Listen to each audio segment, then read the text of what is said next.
আর জামাত শিবির এনসিপিকে বলেই চাঁদাবাজদের বিরুদ্ধে কথা বলেন, অসুবিধা নাই, কিন্তু বিএনপিকে দল হিসেবে তারেক রহমানকে রাজনৈতিক নেতা হিসেবে আক্রমণ করেন না। এতে দেশের উপকার হবে না।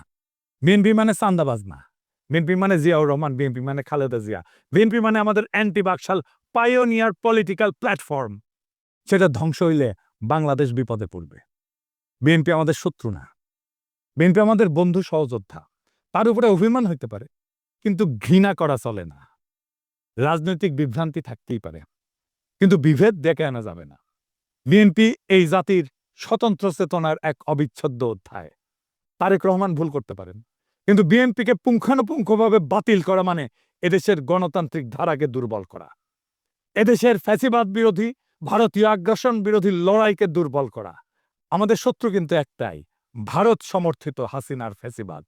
সে জায়গায় দাঁড়ায় আমরা যদি নিজেদের ঘরে আগুন লাগাই, তবে মুক্তি আসবে না বাংলাদেশের মানুষের, আসবে বিভ্রান্তি আর ধ্বংস। তাই সমালোচনা করেন, সংশোধনের ডাক দেন, কিন্তু ধ্বংস ডেকে আনেন না। কারণ আমরা সবাই একই ঐক্যতানে বাঁধা, একই বিপ্লবের সৈনিক। এই সত্যটা ভুলেন না। এই সত্য ভুললে বিপ্লবকে রক্ষা করতে পারবেন না। বিপ্লবকে রক্ষা করাই আমাদের প্রথম কর্তব্য।